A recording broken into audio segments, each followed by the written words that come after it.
জঙ্গলের মধ্য দিয়ে যে পথটা সোজা চলে গিয়েছে গ্রামের শেষ প্রান্তে, সেই দিকটা দিয়ে নিঝুম রাতের অন্ধকারে গা মিশিয়ে চলে যাচ্ছিল দিগন্ত। তার হাতে লাল রঙের শালু কাপড় মোড়া কিছু একটা ছিল। ওইটা নিয়ে সে চলেছে একাই। দুই পাশে কেয়া ঝোপ থেকে বেশ কিছু জ্বলন্ত চোখ তার দিকেই তাকিয়ে আছে। অপার্থিবভাবে গাছের শুকনো পাতাগুলো বাতাসে দুলে এমন একটা শব্দ করছে যেটা শুনেই সাধারণ মানুষের ভয়ে বুকের রক্ত হিম হয়ে যাবে। কিন্তু দিগন্ত কিন্তু নির্বিকার। সে ওই ভীতিকর শব্দ শুনে তার মনে কোনো প্রভাবই পড়ছে না। উল্টে তার ঠোঁটের কোণে ফুটে উঠল একটা তীক্ষ্ণ হাসি। ওই হাসিতে লেগে রয়েছে একটা নিষ্ঠুরতা। সে বলে উঠল, এইবার আমার সময় হয়েছে। তুই আমার উপর অত্যাচার করে পার পেয়ে যাবি ভেবেছিলিস, তাই না? কিন্তু জানিস তো, এক মাঘে কিন্তু শীতে যায় না। এইবার আমার সময় হয়েছে। তোর এই সদ্য জাতা আমার কবজার মধ্যে চলে আসবে। তুই আমার ভালো রূপ দেখেছিস, কিন্তু এইবার দেখবি তুই আমার শয়তানি এক রূপ। এই পরিমাণ ক্ষতি করতে পারে এই রূপ। তৈরি থাক। নিজের সাথে নিজেই কথা বলতে বলতে সে জঙ্গলের মধ্যে এমন একটা পথে এসে দাঁড়ালো যেইখানে পথটা দুই দিকে বেঁকে গিয়েছে। এইবার সে তার বুকের পকেট থেকে কিছু একটা বের করলো, তারপর ঝুঁকে পড়ল মাটিতে। সেটা রেখে সে তাকে শিখিয়ে দেওয়া একটা গুহ্য মন্ত্র পড়ল এবং সেই সাথেই এক মনে কাকে স্মরণ করতে লাগলো। চোখ বুজে সে বসে পড়ল পাশেই দাঁড়িয়ে থাকা একটা গাছের গুড়িতে ঠেস দিয়ে। বহুক্ষণ কোনো সারা শব্দ এলো না, কিন্তু এইবার একটা ঝড়ের ঝাপটা এসে সামনে যে গাছটা ছিল ওই গাছের পাতাগুলোকে দুলিয়ে দিল, আর সেই গাছে থাকা কাকের বাসাটা পড়ল মাটিতে। দিগন্ত এইবার দেখল যে তার সামনে যে গাছটা থেকে বেশ কিছু পাখি এইবার উড়ে গেল ডানা মেলতে মেলতে, আর আকাশে চক্রাকারে উড়তে লাগলো ওই পাখিগুলো। নিবিড় আঁধারের দিকে এইবার তাকিয়ে দেখল দিগন্ত। একটা খচমচ শব্দ হচ্ছে, আর ঠিক ওই সময় কেউ যেন এগিয়ে আসছে। সেই সাথেই বাতাসে এক প্রকার আষ্টে গন্ধ জেগে উঠল। সে উত্তেজিত হয়ে উঠল আর আনন্দের হাসি হাসতে হাসতে বলে উঠল, ওই তো ওই তো আসছে। এইবার এইবার আমার কোনো কিছুর ভয় নেই। আমি এইবার সঠিক জায়গায় পৌঁছতে পারবো। ধীরে ধীরে ওই অন্ধকার জঙ্গল থেকে গুটি গুটি পায়ে এগিয়ে এলো একটা মিশকালো বর্ণের শিয়াল। আর ওই শিয়ালটা আকারে বেশ বড়। শুধু বড় বললে ভুল হবে। আর শুধু তাই নয়, ওই শিয়ালের চলার পদক্ষেপে একটা ছন্দ আছে। অন্ধকারের মধ্যেই ওই শিয়ালের চোখের দিকে চোখ পড়ল দিগন্তের। সে দেখল উজ্জ্বল প্রদীপের শিখার মতো ওই শিয়ালের চোখ দুটি জ্বলছে আর নিভছে, কিন্তু পার্থক্য আছে রঙের দিক থেকে। প্রদীপের শিখা হয় হলদেটে, কিন্তু ওই শিয়ালের চোখের রং রক্ত জবার মতোই লাল। আর ওই শিয়াল মাথায় কেটে আছে তিলক। ওই তিলকটা দেখেই সে উঠে পড়ল আর সাষ্টাঙ্গে প্রণাম করল ওই শিয়ালকে। শিয়াল এইবার এসে তাকে পথ দেখিয়ে নিয়ে চলল। ওরা ধরল বাম দিকের পথ। পথের মধ্যে আলো বলতে তেমন কিছুই নেই। তাই দেখে দিগন্ত এইবার বলে উঠল, বাপরে, যা আঁধার হয়ে আছে, আঁধারে তো চলাটা বেশ কঠিন। চোখ সয়ে গেলেও তো এইখান দিয়ে যাবো কি করে? ঠিক ওই সময় পাশের নলখাগড়ার বন থেকে জেগে উঠল একটা উজ্জ্বল আলোক, নীলচে বর্ণের শিখা। ওই আলোতেই সে চলতে শুরু করল। পথেই মাঝেই সে শুনল অপার্থিব চিৎকার।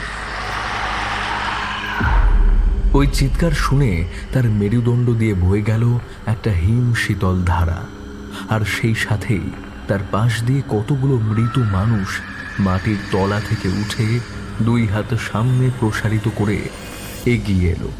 তাদের সেই বীভৎস রূপ দেখে হৃৎপিণ্ডটা ধরাস ধরাস করে উঠছিল। ওই সময় দিগন্ত একটা জিনিস বজায় রেখে তাকে ভয় দেখাবার চেষ্টা করছে, কিন্তু দিগন্ত মনে করল সেই সাবধানবাণীটা যে শিয়ালে দেখানো পথের বাইরে এক পা অন্যদিকে ওই জীবগুলো তাকে নিষ্ঠুরভাবে হত্যা করতে পারে। সে তাই ওই শিয়ালকে দেখে দেখেই তার কথা স্মরণ করে এগিয়ে গেল।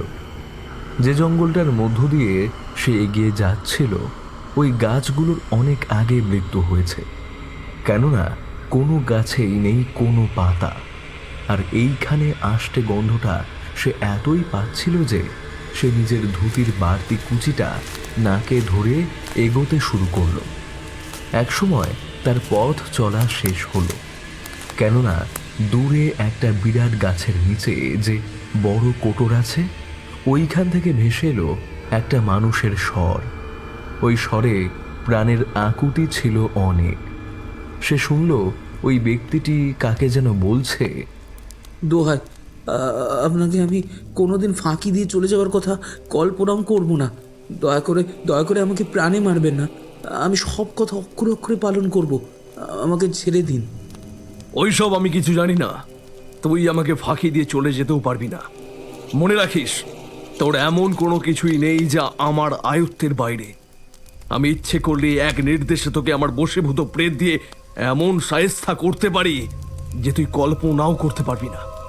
কথাটা বলে একটা সন্ডা মার্কা অত্যন্ত নিম্ন রুচি সম্পন্ন তান্ত্রিক তার পাশ থেকে নিয়ে এলো একটা কাকের কাটা মাথা, আর সেই সাথে কিছুটা চুল পড়েছিল ঠিক পাশেই। ওই দুইটি নিয়ে নিজের মুঠির মধ্যে শক্তভাবে চেপে ধরল, আর তারপর কঠিন স্বরে কি একটা মন্ত্র জপতে লাগলো। ওইদিকে ওই লোকটা ভয়ে ভয়ে তাকিয়েছিল ওই তান্ত্রিকের ক্রিয়াকাণ্ডের দিকে। সে ভীত হয়ে বাইরের খোলা জায়গায় তাকিয়েছিল। এইবার সে ঘামতে শুরু করলো, কেননা আগুনের লকলকে শিখাতেই ওই সাধনা কক্ষটা পুরোটাই দেখা যাচ্ছিল। ওই তান্ত্রিকের ওই কক্ষেই রাখা ছিল দেওয়ালের দিকে একটা আস্ত কঙ্কাল, কিন্তু ওই কঙ্কালটা বহুদিনে, তাতে মাটি লেগে সেইটা সাদা থেকে ধূসর বর্ণের হয়ে গিয়েছে। ওই তান্ত্রিক যখন নিজের মুঠিটা বন্ধ করে হাতটা ঘুরিয়ে আগুনের উপর রেখে এক নাগারে মন্ত্র পড়ে যাচ্ছিল, ওই সময়ই ওই লোকটা উঠে পালাবার চেষ্টা করতে গিয়েই মাটির নিচ থেকে হঠাৎ করে উঠে এলো আর তার পা দুটি চেপে ধরল। আর ওই যে কঙ্কালটা ঝুলন্ত অবস্থায় ছিল সেটা এইবার ঝুলন্ত অবস্থায় কোনো প্রকার স্পর্শ ছাড়াই নড়তে শুরু করলো। এইবার ওই লোকটা অসহায়ের মতো ভয় পেয়ে গিয়ে ভীত কণ্ঠে বলে উঠল, আমাকে ছেড়ে দিন, আমার খুব ভুল হয়েছে। ওই কঙ্কালটার দিকে দৃষ্টি ফেরাতেই তার বুকটা ধড়াস করে উঠল। একটা ছোট দড়ির সাথে ওই কঙ্কালটা ঝুলছিল। এইবার সেইটা জাদু বলে ওইখানে চক্রাকারে ঘুরতে লাগলো, আর তার দাঁত কিরমির করার শব্দ হয়ে উঠল। আর ওই কঙ্কালটাই খনা সুরে বলে উঠল, আমি তোকে আস্ত চিবিয়ে খাবো, কেউ আমার হাত থেকে রক্ষা করতে পারবে না তোকে।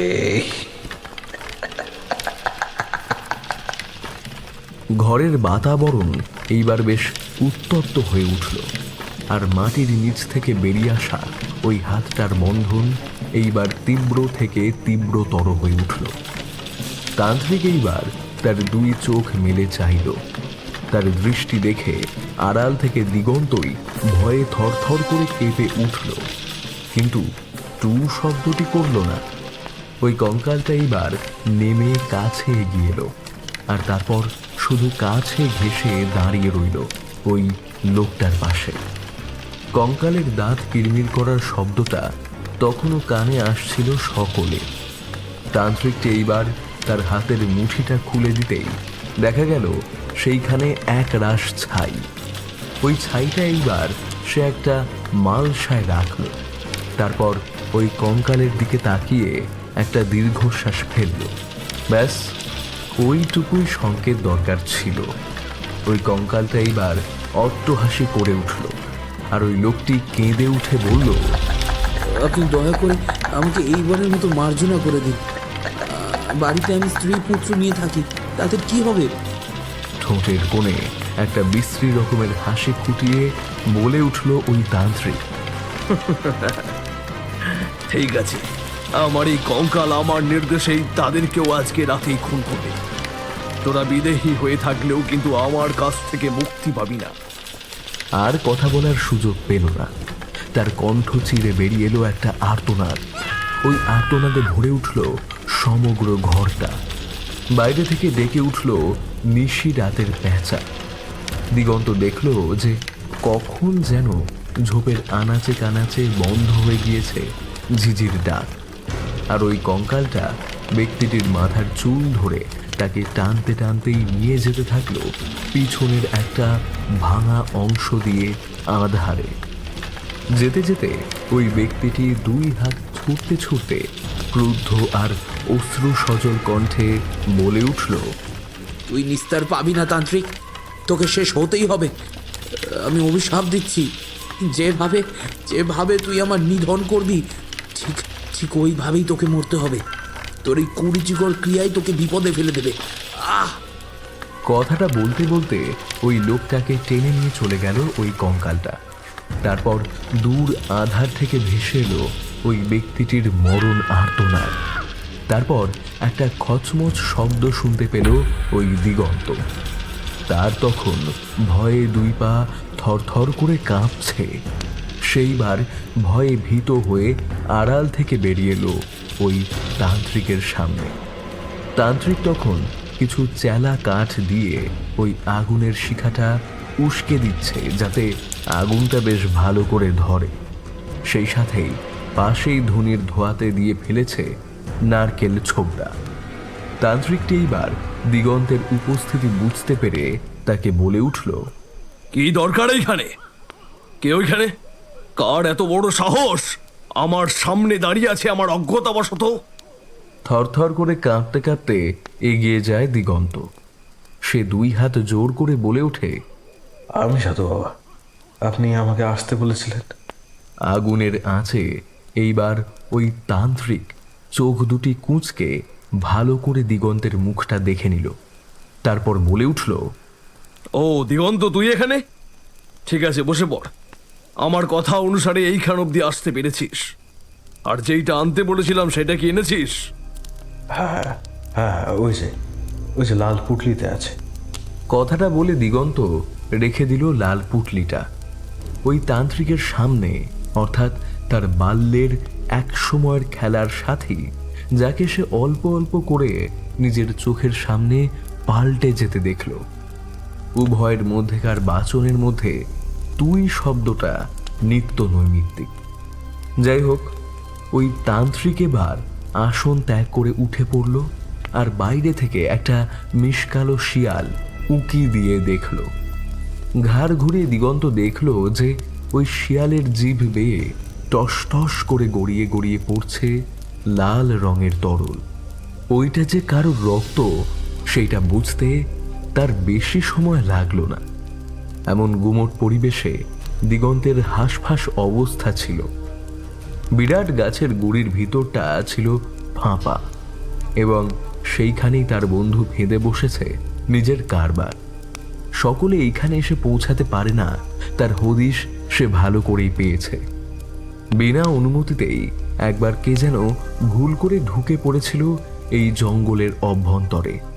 তারপর থেকে গ্রামের লোক আর তাকে খুঁজে পায়নি, যদিও মায়াগুড়ির জঙ্গল নামে এই জায়গাটা পরিচিত। এইখানকার আশেপাশে কোনো গ্রাম নেই, ছিল কিন্তু মারণ ব্যাধিতে উজাড় হয়ে গিয়েছে। শুধু পড়ে আছে গ্রামের সেই বাসভূমিগুলো শূন্য অবস্থায়, কিন্তু সেইখানে প্রতি ভাদ্র মাসের শনিবার আর অমাবস্যার তিথিতে জেগে ওঠে অপঘাতে মৃতরা। তারপর তাণ্ডব চলে। যাই হোক, ওই তান্ত্রিক উঠে গিয়ে লাল পুটলিতে থাকা একটা শোল মাছ আর সেই সাথে নিজের থেকে বাড়তি একটা বন্ধ কলসি ধরে রেখে এলো বাইরের দিকে।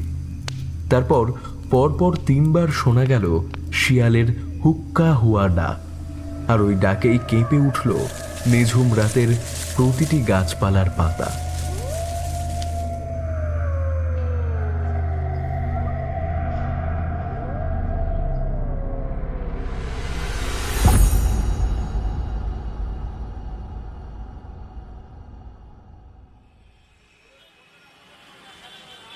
তারানাথের কাছে যাব বলে মোড়ের মাথার দোকান থেকে পাসিংশো অনেক আগেই কিনে রেখেছিলাম। এখন শুধু কিশোরী সেনের প্রতীক্ষা। সে এসে গেলেই আমরা একত্রে গিয়ে ঠাকুর মশাইয়ের বৈঠকখানায় গিয়ে পৌঁছাতে পারবো, আর আড্ডা জমে উঠবে। দূর থেকে কিশোরীকে আসতে দেখে আমি এইবার বাইরে বেরিয়ে এলাম। মাথার উপর পরিষ্কার তারা ভরা আকাশ। যেহেতু মাঘ মাস, তার উপর আবার শীতকাল, তাই বৃষ্টির সম্ভাবনা নেই। কিশোরী আমাকে দেখে দূরে থেকেই হাত তুলে এবার কাছে এগিয়ে এলো। আমি তার উপর কিঞ্চিত ছদ্ম রাগ দেখিয়ে বলে উঠলাম, আহ কিশোরী, তোমার যা দেরি হয়, এইভাবে কতক্ষণ দাঁড়িয়ে থাকা যায় বলো তো? কিশোরী ভুরু কুঁচকে আমার সামনেই তার হাত ঘড়িটা আমার আস্তিন গুটিয়ে দেখে বলে উঠল, কই হে, মাত্র 10 মিনিট দেরি হয়েছে। ওই পথে একজনের সাথে দেখা হয়ে গিয়েছিল, তাই সময় লাগলো। আমার তোমার কথাটা মনে আছে, আমি তাড়াহুড়ো করছিলাম, কিন্তু ওই ভদ্রলোক তো আর আমাকে ছাড়তেই চায় না। কোনো ক্রমে তার হাত ছাড়িয়ে এসেছি। চলো চলো, ঠাকুরমশাই হয়তো আমার আর তোমার অপেক্ষায় বসে আছেন। তারানাথের ওইখানে গিয়েই দেখি যে চারই সদর উঠোনে উনুন ধরিয়ে রেখে দিয়েছে, আর তারানাথকে দেখলাম একটা শাল জড়িয়ে সেই জ্বলন্ত উনুনের সামনে বসে তাপ নিচ্ছে নিজের দেহে। আমাদের দেখে বেশ খুশি হয়ে বলে উঠলেন, আরে তোমরা, আজকে তো আর বাদলার দিন নয়, তাহলে যে হঠাৎ করে? বাহ রে, বাদলা ছাড়া আমাদের আসতে নেই বুঝি? এই চলে এলাম আজকে গল্প শোনার কারণে। ঠাকুরমশাই, আজকে আর কোনো গাঁয়গুই শুনছি না, দয়া করে একটা ভূতের গল্প শোনান। তারানাথও যেন আজকে গল্প বলার মেজাজেই ছিল, তাই তাকে বেশি ধরাধরি করতে হলো না। বৈঠকখানার ঘরে ঢুকে তিনি আমাদের থেকে পাসিং শোটা নিয়ে সেইটায় গোটা কয়েক টান দিয়ে তারপর বলতে শুরু করলেন, সে আজ থেকে অনেক দিনের আগের কথা হে। কলকাতার এই শীত কি বা! আমি দেখেছি শীত। শীতকালে ঠান্ডা পড়তো সেই পাড়া গ্রামের দিকে। আমি তো পায়ে হেঁটে বহু গ্রাম নগর ইত্যাদি ভ্রমণ করেছি। আসলে আমাদের তান্ত্রিকদের মধ্যে শরীর গরম রাখার নানাবিধ উপায় ছিল। সেইগুলো দিয়েই নিজেদের শীতের প্রকোপ থেকে রক্ষা করতাম। সে যাই হোক, একদিন আমি ঘুরতে ঘুরতে পৌঁছে গেছি একটা জায়গায়। তখন ওই সন্ধে হব হব করছিল। চলতে চলতেই আমার কানে ঘণ্টা ধ্বনির শব্দ প্রবেশ করলো। আমি থমকে দাঁড়িয়ে পড়লাম। তখন আকাশ বেশ পুরোপুরি আঁধার করে না এলেও আকাশের পটভূমিকায় ছড়িয়ে পড়েছে কমলা রঙের বর্ণ, আর ওই রঙের সাথেই পশ্চিম দিকে ডুবতে ব্যস্ত সূর্যদেব। আমি শুনতে পেলাম যে পাখির দল ডানা মেলে চলে যাচ্ছে নিজেদের বাসার দিকে। ওই দেখে আমার মন ভরে উঠল। বাতাসে ছড়িয়ে পড়েছে ধূপের সুগন্ধ। আমি দাঁড়িয়েছিলাম ঠিক ওই সময় কে যেন আমার সামনে এসে দাঁড়ালো। আমার চিন্তা জাল ছিন্ন হয়ে গেল। আমি এইবার চোখ ফিরিয়ে দেখলাম সে একটা সধবা মেয়ে, কমলার ওপর নীল রঙের ডুরে শাড়ি পরে আমার দিকে প্রসাদের থালা নিয়ে দাঁড়িয়ে আছে। তার সেই আবেদনময় ভঙ্গি দেখে বেশ মুগ্ধই হলাম। স্ত্রী লাবণ্যের কথা শুনেছিলাম, এ যেন ঠিক তার প্রতিমূর্তি। আর শুধু তাই নয়, সে আমাকে আবার বলে উঠল, এই নিন ঠাকুর মশাই, প্রসাদ নিন, মায়ের প্রসাদ গ্রহণ করুন। আমি 2 হাত বাড়িয়ে তার কাছে প্রসাদ নিয়ে সেটা মাথায় ঠেকিয়ে নিয়ে গ্রহণ করলাম। তারপরেই সে নূপুরের ছমছম শব্দ তুলে চলে গেল। আমি এইবার আবঝা আলোতে দেখতে পেলাম যে এইটা একটা ঠাকুর দালান। বিরাট ছান বাঁধানো লাল রঙের দালানটি গেলে জমিদার বাড়ির আদলের মতোই আর কি। পূজারী ঠাকুরের সামনে পঞ্চপ্রদীপ নাড়িয়ে নাড়িয়ে আরতি করছে, আর বেদির ওপর শোভা পাচ্ছে মায়ের মূর্তি, মা কালীর মূর্তি। আমি প্রণাম করলাম। ঠিক ওই সময়ই আমার সামনে একটা কাণ্ড ঘটল। কে জানে কেন মায়ের গলায় পরিহিত যে বিরাট জবার মালাটা ছিল এটা আপনার থেকেই ছিঁড়ে পড়লো মাটিতে। আর ওই দৃশ্য দেখে আমার মনে জেগে উঠল অশুভ সংকেত। যেটুকু সুখের অনুভূতি জেগেছিল আমার মনে সেটা এক লহমায় হ্রাস পেয়ে গিয়ে সেই জায়গাটা পূরণ করে দিল আতঙ্কের অনুভূতিতে। আমি সন্ধ্যের আবঝা আলোতে দেখলাম যে দালানের দিকে সেন দৃষ্টি মেলে একটা সূক্ষ্ম আত্মার মতো কেউ দাঁড়িয়ে আছে, আর হিক হিক করে বিশ্রী রকমের হাসিতে তার মুখ পড়ে গিয়েছে। কিন্তু সেইটা ক্ষণিকের জন্যই। তারপর গর্ভগৃহ থেকে বেরিয়ে এলো একটা শব্দ।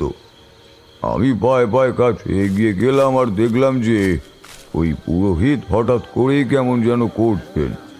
আমার যাওয়ার আগেই তার হাতে থাকা পঞ্চপ্রদীপটা পড়ল মাটিতেই। আমি ছুটে গিয়ে ওই দিকে এগিয়ে গেলাম এবং সমবেত ভিড় ঠেলে গিয়ে দেখি যে সত্যি পুরোহিত মশাইয়ের ঠোঁটের কোষ বেয়ে রক্ত বেরুচ্ছে। চোখ জেগে রয়েছে বিস্ময়ের দৃষ্টিতে। ওই দেখেই আমি বুঝতে পারলাম এইবার কোত্থেকে দ্রুত পায়ে চলে এলো একটা অল্প বয়সী মেয়ে। সেই মেয়ে এবার ঝুঁকে পড়ল সেই পুরোহিতের দিকে, আর ওই নিস্তেজ হয়ে যাওয়া দেহটা ধরে বারংবার ঝাঁকুনি দিতে লাগলো। দেখলাম ওই মেয়েটার চোখের 2 কোণে এতক্ষণে সঞ্চিত হতে থাকা চোখের জল গাল বেয়ে গড়িয়ে পড়ছে টস টস করে, আর 2 ফোঁটা পড়লো ওই পুরোহিতের বুকের ওপর। সে বলে উঠল, বাবা, ও বাবা, তোমার কি হয়েছে? তুমি তুমি কথা বলছো না কেন? ঠিক ওই সময় সেই মেয়েটা যে আমাকে প্রসাদ দিয়েছিল সে ঘোমটা মাথায় দিয়ে প্রবেশ করলো। আমার দিকে উনি এক পলক তাকিয়ে তারপর বলে উঠল, কিরে নিরুপমা, কি হয়েছে তোর? তুই ওইভাবে চোখের জল ফেলছিস কেন? কি হয়েছে ওনার? এই কেউ ডাক্তার ডেকে আনার ব্যবস্থা করো। কথাটা বলেই ঠাকুরের জন্য যে কলসিতে জল রাখা ছিল ওইটা দিয়েই পুরোহিতের চোখ মুখে জলের ছিটে ফোঁটা দিতে শুরু করলেন, আর বারবার ঠান্ডা হাত পা ডলতে শুরু করলেন। আমি কিন্তু তখন ঠায় দাঁড়িয়েছিলাম। একটা জিনিস বুঝতে পারলাম যে এই বিগ্রহটা বেশ জাগ্রত। আমি যেহেতু বহুদিন সাধনা করেছি তাই আমার কিছু ক্ষমতা দিয়ে আমি সেটা বুঝতে পারছিলাম। মায়ের অন্তর থেকে বেরিয়ে আসছিল তেল। আমি ওই বিগ্রহের সামনে দাঁড়িয়ে মাথা ঝুঁকিয়ে প্রণাম করলাম আর মনে মনে ওই পুরোহিতের সুস্থ কামনা করলাম।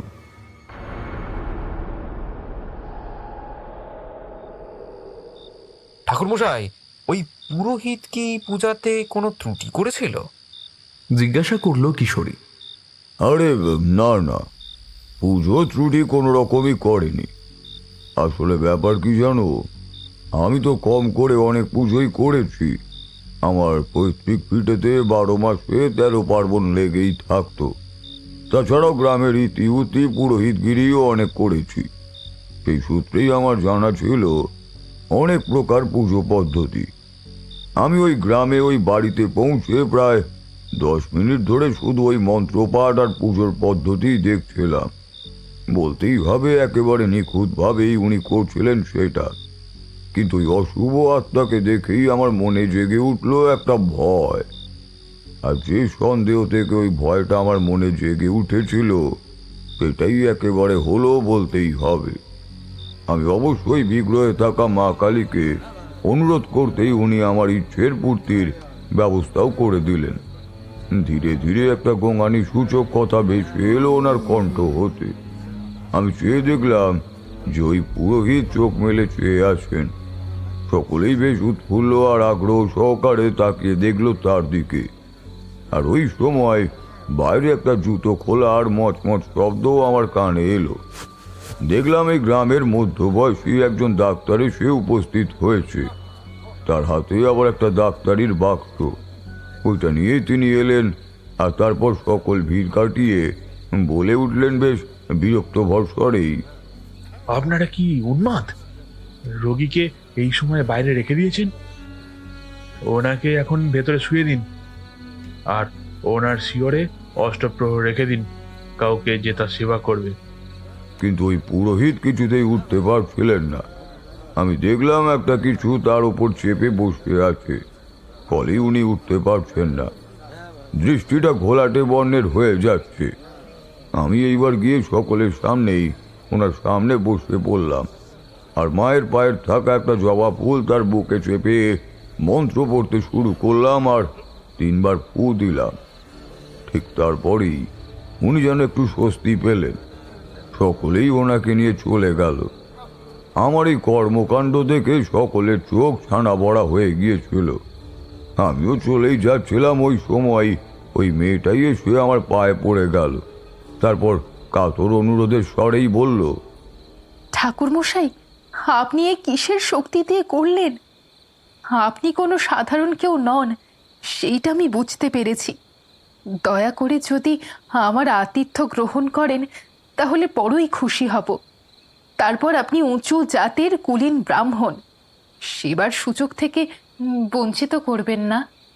আমি তো কারুর বাড়িতেই থাকি না, আমার পথে পথে ঘুরে বেড়ানোই কাজ। তবু যদি বলেন তাহলে আমি আপনার এই ঠাকুর দালানের রাত্রিটা কাটিয়ে দিতে পারি। উনি তাতেই রাজি হলেন। আমি ওইখানে কাঠকুটো জেলে নিয়ে থাকতে শুরু করলাম। যখন ডাক্তারবাবু রোগী দেখে চলে যাচ্ছিলেন, তখন তাকে জিজ্ঞেস করলাম, আসল ব্যাপার কি? ঠাকুরমশাই, কোনো কিছু দেখে উনি ভয় পেয়েছিলেন, আর ওই ভয়ের কারণেই পূজা করাকালীন ওনার হৃদযন্ত্রটায় একটা ধাক্কা পড়ে। সেই কারণেই উনি পড়ে গিয়েছিলেন মাথা ঘুরে। আর শুধু তাই নয়, পুরোহিতের আর বাঁচার আর কোনো আশাই ছিল না, কিন্তু অদ্ভুতভাবে উনি বেঁচে গেলেন। ওটাই আশ্চর্য লাগছে। এই কথা বলে চিন্তিতভাবে চলে গেলেন উনি। আমি এইবার ভাবতে বসলাম যে এই বাড়িতেই কোনো অঘটন হয়ে চলেছে। যদিও আমি তার হদিশ পাচ্ছিলাম না। ওই দিনটার কিছুই হলো না। রাত্রিবেলা আমি দালানেই কাটিয়ে দিলাম, কিন্তু রাতের দিকে দূর থেকে হোগলার বন থেকে ভেসে এলো হুক্কা হুয়ার স্বর, আর আমার ঘুমটা গেল। আমি উঠেও পড়লাম। বাইরে থাকলে আমার তেমন ঘুম আসে না, বরং আমার ঘুম বেশ পাতলাই। উঠে পড়লাম আর দেখলাম বাইরের প্রশস্ত উঠোনে নেমে এসে চাঁদের জ্যোৎস্নার কিরণ। হঠাৎ করেই দেখলাম যে কেউ র্যাপার মুড়ি দিয়ে ঢুকে পড়ল ভিতরে। আমি আধারে লুকিয়ে পড়লাম, আর ঢুকেই আড়াল থেকে লক্ষ্য করতে লাগলাম ওই ব্যক্তিটা যে গায়ে চাদর মুড়ি দিয়ে ঢুকেছিল, এ কি যেন একটা এই বাড়িতে ফেলতেই যাবে। ওই সময় আমার চোখে পড়ল সেই জিনিসটা। আমি আর কিশোরী উভয়ই চমকে উঠে বললাম, কি দেখলেন ঠাকুরমশাই? যা দেখলাম সেটা আমার কাছে সত্যি অনভিপ্রেত বলেই মনে হলো। দালান পেরিয়ে একটা ছোট রোয়াক আছে, ওইটা পেরিয়ে গেলেই মূল বাড়ির মধ্যে প্রবেশের পথও আছে। আর একটা কথা বলাই হয়নি, ওই বাড়িটার মালিক রঞ্জন চাটুর্যে, আর ওই যে মেয়েটা আমাকে প্রসাদ দিয়েছিল তার নাম মৃণালিনী। সে আমাকে অনেকবার অনুরোধ করেছিল শীতের মধ্যে বাইরে থাকতে না, কিন্তু আমার জেদের কাছে তার সমস্ত অনুরোধ ব্যর্থ হলো। আর তার ফলেই একটা সর্বনাশ যে হতে পারে তার হাত থেকে বাঁচিয়ে তুলতে পারবো বলে মনে মনে অনেক আশ্বস্তই ছিলাম। চাদর মুড়ি দেওয়া লোকটি এইবার এলো। তার হাতে শাল পাতার একটা ডালি, আর তার মধ্যে কলা পাতায় মোড়া কিছু একটা। আমি এইবার ওই আড়াল থেকে বেরিয়ে এসে তার পিছু নিলাম, আর দেখতে লাগলাম সে কি করে।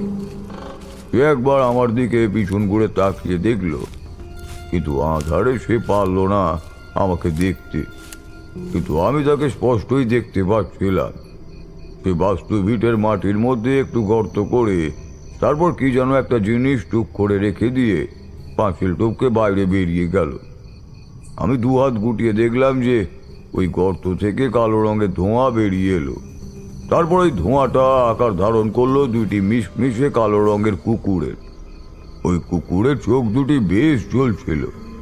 বাতাসে নাক টেনে আমার অস্তিত্ব সম্বন্ধে অবগত হয়েই ওই এক জোড়া কুকুর আমার দিকে ছুটে এলো।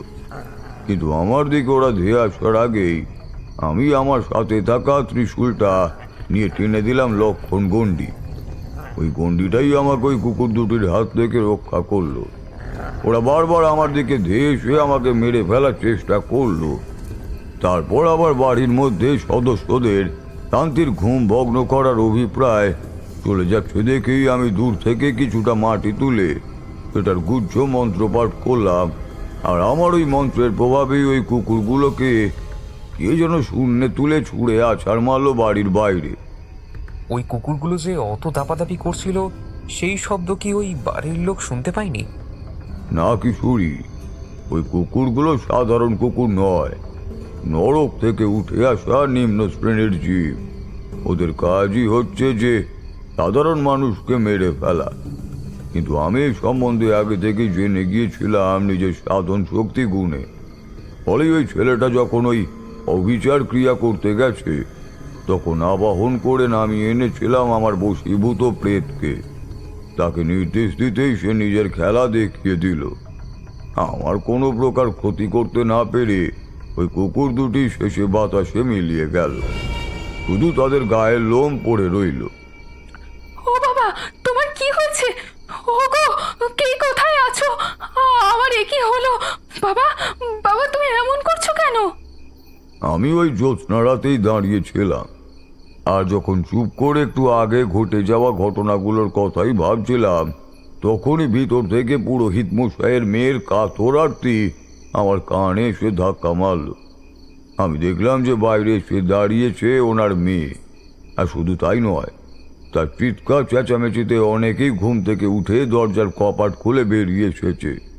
সকলের চোখেই বিস্ময়, আর তারা সকলেই ওই মেয়েটিকে প্রশ্নের পর প্রশ্ন করে যাচ্ছে।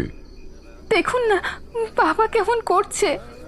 দাঁড়া, আমরা আসছি।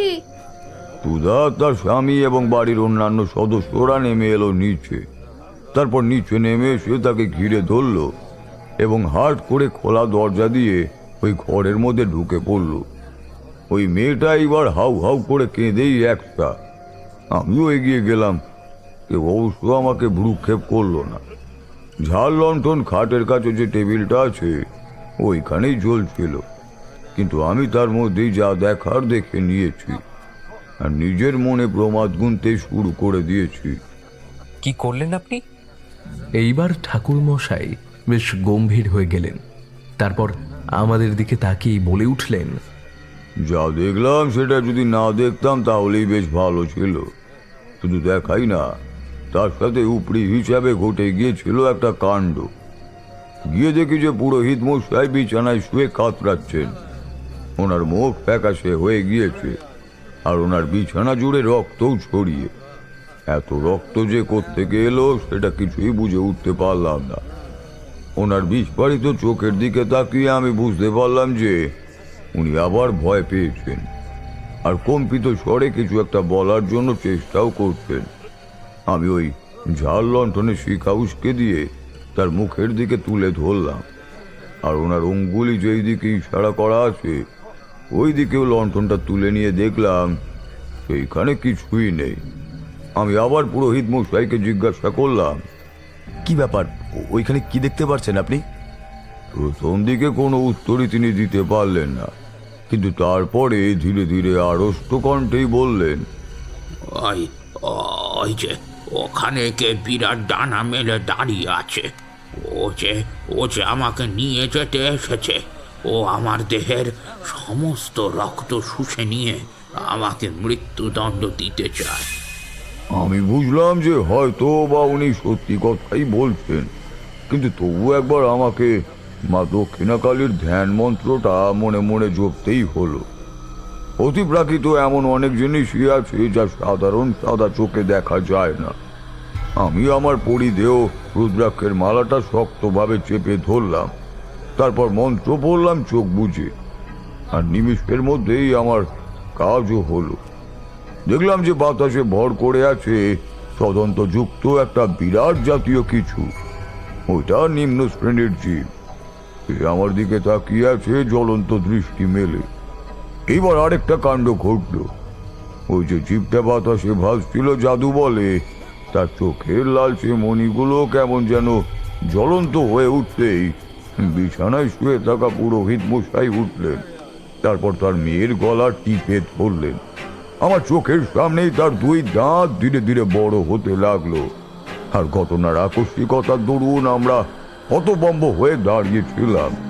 ওইদিকে পুরোহিত বাবুর কন্যা নিজেকে বন্ধনমুক্ত করতে আপ্রাণ চেষ্টা করছেন।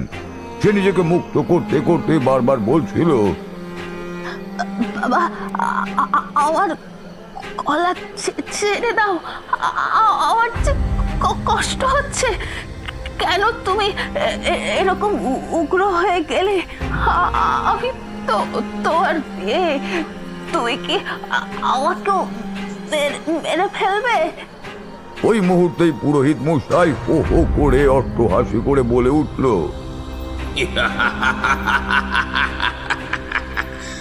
এই বাড়ির সবাইকে শেষ করার দায়িত্ব আমি পেয়েছি। আমাকে বাধা দেওয়ার চেষ্টা করতে গেলেই সকলকে মরতে হবে, কিন্তু কিন্তু আগে আগে তোকে শেষ করব। ওই দৃশ্য দেখে ঘরে থাকা সকলেই বাইরে বেরিয়ে যাওয়ার চেষ্টা করতে লাগলো, কিন্তু দরজার কাছে পৌঁছবার আগেই দড়াম করে দরজাটা বন্ধ হয়ে গেল। আর থাকে রাখা বইগুলো ওই সদস্যের ওপর গিয়ে পড়ল। ওই মুহূর্তে আমি কি করব বুঝতে পারছিলাম না। আমার ঝোলাটা ছিল কিছুটা তফাতেই। ওইদিকে হাত বাড়িয়ে সেটা নিতে গিয়েই আমার গায়ের ওপর কে যেন ঠান্ডা নিঃশ্বাস ফেললো। আর ওই নিঃশ্বাসের মধ্যে মিশে ছিল একটা তীক্ষ্ণ কটু গন্ধ। আমার মাথা ঝিমঝিম করে উঠল। আমি দুই হাতে মাথাটা চেপে ধরলাম, তবু হেরে যাওয়ার ছেলে আমি নই। ফলেই আমি তীব্র যন্ত্রণার অনুভূতিকে গ্রাহ্য না করেই ওই দিকে চলে গেলাম। আর আমার পুটুলি থেকে বের করলাম মালাটা, আর দেওয়ালে ঠেস দিয়ে উগ্র চণ্ডিকা মন্ত্রতে আমার বশীভূত প্রেতকে আহ্বান করতে লাগলাম। আমাকে বাধা দেওয়ার জন্য পুরোহিত মশাইয়ের ভিতর অনুপ্রবেশকারী ওই শয়তানটা আমাকে তার বিশাল ধারালো সদন্ত তুলে আঘাত করতে আসতেই কিছু একটা তাকে এমন ধাক্কা দিল যে সে ছিটকে পড়ল। আর আমি দেখলাম আমার মন্ত্র শক্তির গুণে ওই প্রেত চলে এসেছে। তাকে আমি আঙুল দিয়ে দেখিয়ে দিলাম শূন্যে ভাসমান ওই শক্তিকে। তারপর কি হলো তা আমার মনে নেই, শুধু মনে হচ্ছিল ভূমিকম্প হচ্ছে। ঘরের মধ্যে অনেক দামি আসবাবপত্র ছিল, কাঁচের জিনিস, তা মাটিতে পড়ে ভাঙতে লাগলো। আমিও আমার জ্ঞান হারিয়ে ফেললাম। বেহুশ হয়েছিলাম। তারপর যখন জ্ঞান ফিরে পেলাম তখন আমার মনে হলো আমি খোলা আকাশের নিচে শুয়ে আছি। আমি ধরপড় করে উঠে বললাম। আমার খানিক আগেই ঘটে যাওয়া সব ঘটনা মনে পড়ে গেল। দেখি যে সকলে দাঁড়িয়ে আছে আর কাকে যেন ঘিরে রয়েছে। আমি উঠে বসতেই আমার দিকে তাকিয়ে সুধা বলল, ওই তো ঠাকুরমশাইয়ের জ্ঞান ফিরেছে। দেখলাম যে সকলেই মাথা নত করে তাকিয়ে আছে। পরপর দুটি মৃতদেহ, একটি ওই পুরোহিত আর পরেরটা তার মেয়ের। দুইটি দেহের মৃত্যুর কারণ দম বন্ধ হয়ে মারা যাওয়া। আমি উঠে পড়লাম। ধীরে ধীরে আমার দৃষ্টি পরিষ্কার হয়ে এলো। তারপর আমি এগিয়ে গিয়ে দেখলাম যে মৃত্যু হয়েছে বটে, কিন্তু ওই মৃত্যুটা হলেও এরা সশরীরেই বিচরণ করবে। আর তাদের মধ্যে যে কোনো সময় যে কোনো প্রেত সত্তা এসে তাদের ইচ্ছে মতোই চালনা করতে পারবে। ওইটা দেখি আমার বেশ ভয় ধরল মনে। আমি এগিয়ে গিয়ে তাদের দেহ স্পর্শ করলাম। দেহ যদিও শীতল, কিন্তু আমার স্পর্শতেই ওই দেহ দুটি একবার নড়ে উঠল। আমি সকলের দিকে তাকিয়ে জিজ্ঞাসা করলাম, ব্যাপার কি? আপনারা দেহের সৎকার্য করেননি কেন? জানেন না এইভাবে মৃতদেহ ফেলে রাখলে সেটা দোষ পেয়ে যায়? কারুর মুখেই কোনো কথা নেই। সকলেই একটা আতঙ্কে থরথর করে কাঁপছে যেন। আর সেই কারণটা কি সেটা আমি খানিকক্ষণ পরেই বুঝতে পারলাম। বাড়ির মধ্যে যেইখানে ঠাকুর দালানে পুজো হয় সেইখানে আষ্টে গন্ধ ছড়িয়ে পড়েছে। আর এও দেখা গেল যে বাড়ির মধ্যে যেইখানে গোয়াল ঘর ছিল সেইখানে একটা গরুও মারা গেছে। আমার বুঝতে বাকি রইল না যে এই সবের পিছনে কার হাত থাকতে পারে। আমি এবার সদর দরজা দিয়ে বেরোতেই যাব, দেখি সুধা এসে আমাকে জিজ্ঞাসা করলো, ঠাকুরমশাই, আপনি এভাবে চলে যাচ্ছেন আমাদের এই বিপদের মুখে ফেলে রেখে? সুধার কণ্ঠটা আমার কাছে বেশ কাতরই শোনালো। রাত্রি ততটা ঘন হয়নি। আমি তার কথার উত্তর দিয়েই বললাম, না, তোমাদের এই বিপদে ফেলে রেখে চলে যাওয়ার আমার কোনো ইচ্ছাই নেই। আমি বাড়িটাকে চারিদিক দিয়ে গণ্ডি কেটে সুরক্ষিত করে দিচ্ছি। আর এই দুজনের দেহ নিয়ে শ্মশানে চলো। এদের মধ্যে অপশক্তি প্রবেশ করেছে। এদের যদি দেহটা অক্ষত থাকে তাহলে এরা এই গ্রামটার উপর রীতিমতো দাপিয়ে বেড়াবে। কথাটা বলে যেই না বাইরে পা রাখতে যাচ্ছি, ওই সময় আমার পথের সামনে যে দরজাটা আছে ওটা দড়াম করে শব্দ হয়ে বন্ধ হয়ে গেল। আর ইতিউতি বাতাস বইতে শুরু করলো। ওই দেখে আমি প্রথম দিকে চুপ করে দাঁড়িয়ে থাকলেও পরে আমার কাছে গুহ্য কিছু মন্ত্র থাকার কারণে এইগুলোর সহায়তা নিয়ে বাধা অতিক্রম করতে একেবারে সক্ষম হলাম। আমি আমার সাথে রাখা কিছুটা সর্ষের গুঁড়ো নিয়ে সেটা ছড়িয়ে দিতে লাগলাম। আর দূর থেকেই বাড়ির সদস্যদের উদ্দেশ্যে বলে উঠলাম, তোমরা ওই দুটি মৃতদেহকে আমার এইখানে নিয়ে চলে আসো। দুজন দুইবারে প্যাঁজাকোলা করে নিয়ে এলেই হয়ে যাবে। বাড়ির মধ্যে দুজন শক্ত সামর্থ্যবান চাকর ছিল। ওরাই এগিয়ে এলো ভিড়ের মধ্যে থেকে। তারপর ওই দেহ দুটি যেই না তুলতে গেল অমনি তাদের নাক দিয়ে রক্ত বেরোতে শুরু করলো। আর একজন অদৃশ্য কিছু দেখে তো ভয়ে দিশেহারা হয়ে পালিয়ে গেল ঝোপের আড়ালে। এইবার আমি নিজে গিয়ে ওই দেহগুলোর দিকে ফেলে দিলাম কিছুটা ছাইয়ের ভস্য গুঁড়ো। তোমরা ভালো করেই জানো যে আমার তন্ত্রমন্ত্র নিয়েই কারবার। আমাকে তাই প্রয়োজনীয় অপ্রয়োজনীয় অনেক দ্রব্যই রাখতে হয় কাছে। বাতাস বইছিল বেশ তীব্রভাবেই। দেখলাম যে মাটিতেই পড়ে আছে দুটি দেহ। ওই দেহটা দেখে কেউ কল্পনাও করতে পারবে না যে তাদের মধ্যে খানিক আগেই প্রাণ ছিল। আমি এগুতে যাব তার আগেই আকাশে আমাদের অজান্তেই ঘনিয়ে এলো কালো মেঘের সারি। মাথার ওপর চাঁদ যেটুকু ছিল সেটুকুও ঢেকে গেল ওই মেঘের আড়ালে। হঠাৎ করেই ও করে একটা কর্কশ কণ্ঠের অর্থ হাসি আমি শুনতে পেলাম। দেখলাম যে দূরের যে জঙ্গল আছে সেই দিক থেকে কেউ যেন দুহাত প্রসারিত করে এগিয়ে আসছে। আমি ভীত সুরে প্রথমেই মৃতদেহের পাশে দ্রুত কাঠ জড়ো করে জ্বালাতে শুরু করলাম আগুন। কিন্তু আমার কপালটা খারাপই ছিল। এতক্ষণ তাও শান্ত পরিবেশ ছিল, কিন্তু এইবার কিন্তু সেইটা আর রইল না। হু হু করে বাতাস বইতে শুরু করলো। আমি প্রাণপণে আগুন জ্বালাবার চেষ্টা করতে লাগলাম, কিন্তু ওই দেহগুলোর মধ্যে থেকেই একটা কান ফাটানো চিৎকার ভেসে এলো। ওই চিৎকার করে উঠল পুরোহিতের মেয়ে। আমি চেয়ে দেখলাম যে তার দুই চোখে গনগনে আগুনের শিখা। ওইদিকে বাড়ির সকলেই, এমনকি সুধা, অতি ভীত হয়ে নিজের স্বামীর বুকের কাছে গিয়ে আশ্রয় নিয়েছে। বাড়ির সকলেই জড়ো হয়েছে এক জায়গায়। আপনার কি গাত্রবন্ধন করা ছিল ঠাকুরমশাই? হ্যাঁ, ওই একটি কাজ আমি করেই রেখেছিলাম। আমার পূর্ব অভিজ্ঞতার কারণে আমি জেনেছিলাম যে অপশক্তির সাথে যদি যুদ্ধে নামতে হয় তাহলে ওই কাজটা করে রাখতেই হবে। যাই হোক, আগুন তো জ্বালাতে পারলামই না, উল্টে আমার দিকে ওই মেয়েটা এগিয়ে এলো। বলতে গেলে প্রায় ঝাঁপিয়েই আমার দিকে এসে পড়তো। নেহাত গাত্রবন্ধনটা ছিল বলেই আমার কাছে ঘেঁষতে পারছিল না। এইবার ওই মেয়েটা একটা অট্ট হাসি দিয়ে কর্কশ পুরুষালী কণ্ঠে বলে উঠল, তারানাথ, তুই জানিস না তোকে আমি শেষ করতে বিন্দু মাত্র দ্বিধাবোধ করব না। এই পরিবারকে আমি একে একে শেষ করব। সুধাকে মারার কাজে যখন আমি নেমেছি তখন ওই কাজটা আমাকে করতেই হবে। চাইলে তুই আমার কাজে বাধা দিতে পারিস। আমি এইবার কিছু না ভেবে সামনে ওই যে মন্দিরটা আছে সেই মন্দিরের চাতালে বসে পড়লাম। আর আমার দিকে এগিয়ে এলো এলোকেশী একটা মেয়ে। ওই মেয়েটাকে আমি ঠিক দেখতে পেলাম না, কিন্তু সে আমার মাথায় হাত দিতেই আমার মধ্যেকার উদ্বিগ্ন ভাবটা কোথাও যেন উধাও হয়ে গেল। আমার মুখ থেকেই আপনা আপনি একটা মন্ত্র বেরিয়ে এলো। মন্ত্র পাঠ করছিলাম পদ্মবীজের মালায়। আমার দিকে ক্রমশ আঘাত আসছিল। মন্ত্র পাঠ করতে করতে দুই চোখ বন্ধ থাকলেও আমার মনের চোখ দিয়ে দেখলাম উঠোনে নেমে গেল সেই এলোকেশী মেয়েটা।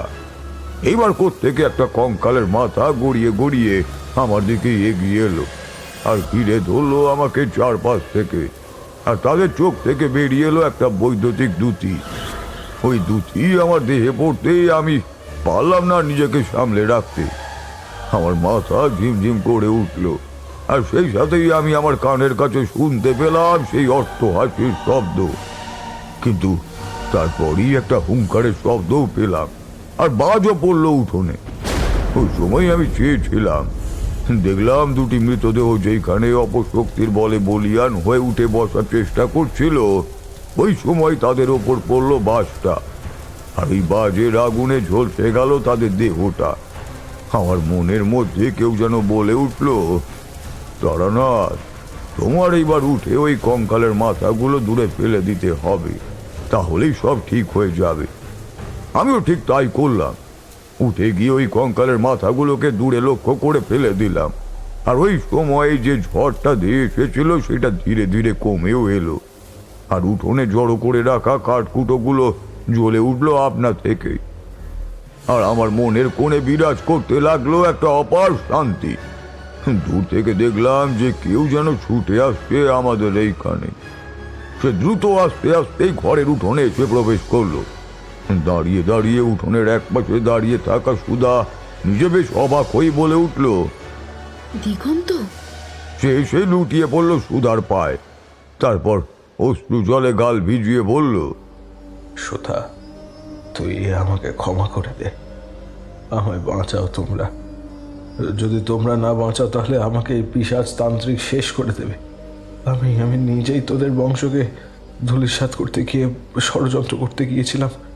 আমার বন্ধু যে কিনা মস্ত এক তান্ত্রিক হয়েছে, তার সাথে ষড়যন্ত্র করেই তোদের প্রত্যেকের উপর আমি অভিশাপ দিতে চেয়েছিলাম। আমি এইবার ক্রুদ্ধ হয়ে হুঙ্কার ছেড়ে বলে উঠলাম, তোমারই নাম তার মানে দিগন্ত? আচ্ছা, তাহলে তুমি এতক্ষণ কই ছিলে? আমি গ্রামের বাইরে যে জঙ্গলটা আছে ওইখানেই ছিলাম। আসলে আমি এইখানেই ভাই ফরমাস খাটতাম।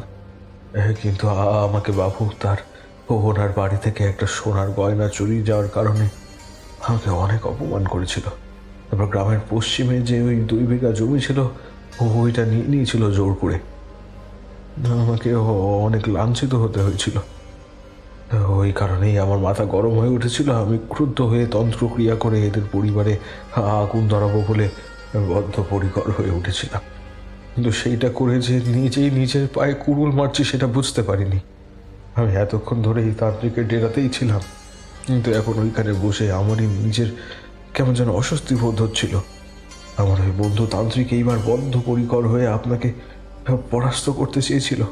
শেষমেশ সে না পেরে উঠে আমাকে বলে উঠল, এই দিগন্ত, এই ছুরি দিয়ে নিজের আঙুলের একটুখানি কেটে নে তো, আর নিজের দেহের রক্তের ফোঁটা এই আগুনে ফেলে দে, তাহলেই তোর কাজ হবে।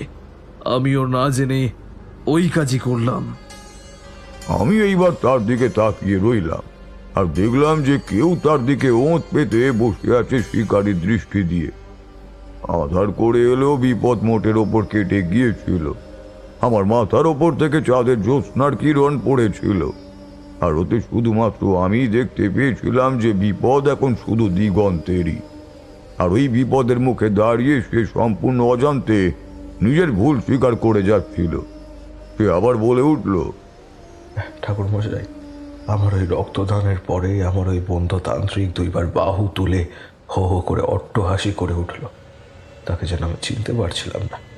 সে তার রক্ত জবার মতন চোখ দিয়ে আমার দিকে তাকিয়েছিল, আর সেই কারণেই ওইখানে আমার থাকতে কেমন যেন ভয় করছিল। আর আমার দুধ ঘি খাওয়া শরীরটা ধীরে ধীরে কেমন যেন রক্তশূন্য হয়ে যাচ্ছিল। আমি বলে উঠলাম, আমার সাথে কি হচ্ছে? আর তুই ওভাবে হাসছিসই বা কেন? কিরে? কিন্তু সে কোনো উত্তর দিল না। জঙ্গলের বাইরে শিয়াল ডেকে উঠল, আর তার ঘরেই টাঙিয়ে রাখা ওই কঙ্কালটা বিশাল বেগে ঘুরতে লাগলো দড়ি থেকে। তারপর তার মাথাটা ঘুরে আমার দিকে স্থির হয়ে গেল। ওই কঙ্কালের দৃষ্টিতে ফুটে উঠল গনগনে অগ্নিদৃষ্টি। আমি ওইখান থেকে ছুটে পালিয়ে এলাম, কিন্তু শরীরে বেশ দুর্বলতা অনুভব করছিলাম। হয়তো আমি আর বাঁচব না। আমি তাই সকলের কাছে ক্ষমা চাইছি আমার কৃতকর্মের কারণে। এই কথা বলতে বলতে সে যেন কখন ধীরে ধীরে ঘরের বাইরে চৌকাটে গিয়ে পৌঁছালো, সেটাই সে নিজেই জানতে পারলো না। আসলে সে পায়চারি করতে করতেই কথা বলছিল, আর ওইটাই ছিল তার মস্ত বড় ভুল। হঠাৎ করেই বাইরের আঁধারের মধ্যে থেকে একটা তীক্ষ্ণ আর্তনাদের শব্দ হলো, আর মট করে শব্দ হলো আরেকটা। তারপর একটা অট্টহাসি করে উঠল কেউ যেন। তারপর সব কিছুই আবার আগের মতো শান্ত হয়ে উঠল। আঁধারের বুকে ফিরে এলো ঝিঁঝির ডাক। আমরা সদল বলে হ্যারিকেন ঝাড় লণ্ঠন নিয়ে এগিয়ে গেলাম সেইখানেই। সবার আগে সুধা পৌঁছেছিল।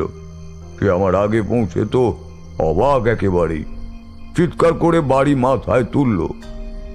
এই চিৎকার শুনে আমি আর বাকিরাও দেখলাম যে দিগন্তের মুন্ডুহীন দেহটা পড়ে আছে মাটিতে। তারপর কি করলেন ঠাকুরমশাই?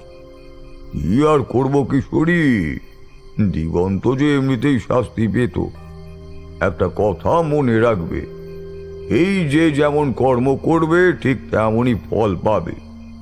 দিগন্ত তার কুকর্মের ফলই পেয়েছে, আর পুরোহিত আর তার কন্যার মৃত্যুর কারণে সেই তো অনেক অংশে দায়ী। পরদিন সকালে ওই বাড়িতে পুরোহিত মশাই আর তার মেয়ে দুজনের দেহ নিয়ে চলল ওই বাড়ির সকলেই। সৎকার করে নিয়ে তারপর ওইখানে থেকে ফিরতে ফিরতে আমরা ফিরে এলাম। অবশ্যই তান্ত্রিককে ওই ত্রিসীমানায় আর দেখতে পাইনি। আমাকে শুধু এইবার নতজানু হয়ে প্রণাম করে বলে উঠল, ঠাকুরমশাই, আপনার দয়াতেই বেঁচে গেলাম। আপনি চাইলে আমাদের বাড়িতে কিছুদিন আতিথ্য গ্রহণ করতে পারেন, তাহলে অনেক ভালো লাগবে। কথাটা শুনে আমি মৃদু হেসে ওই অনুরোধ উপেক্ষা করেই বললাম, না না, সেটা হয় না সুধা। জানি তোমরা সকলেই আমাকে অনেক অনুরোধ করছো, কিন্তু আমি বৈরাগী মানুষ, আমার দ্বারা গেরস্ত বাড়িতে থাকা সম্ভব নয়। সে আমার জন্য পথের খাবার বেঁধে দিয়ে বিদায় দিল। ওই একটি ঘটনা আমার অনেকদিনই মনে ছিল। ঠাকুরমশাই গল্প শেষ করলেন। কিশোরী আর আমার মুখে কোনো কথা ফুটছিল না। আমরা উঠে দাঁড়ালাম। তারপর ঠাকুরমশাইকে বিদায় জানিয়ে বলে উঠলাম, আজকের গল্পটা সত্যি অভিনব মনে হয়েছিল ঠাকুরমশাই। আবার তাহলে একটা নতুন এর চাইতেও ভয়ঙ্কর গল্প শুনবো এসে। আমার পাসিং শোটা যেন দক্ষিণা স্বরূপ পাই হে। হ্যাঁ।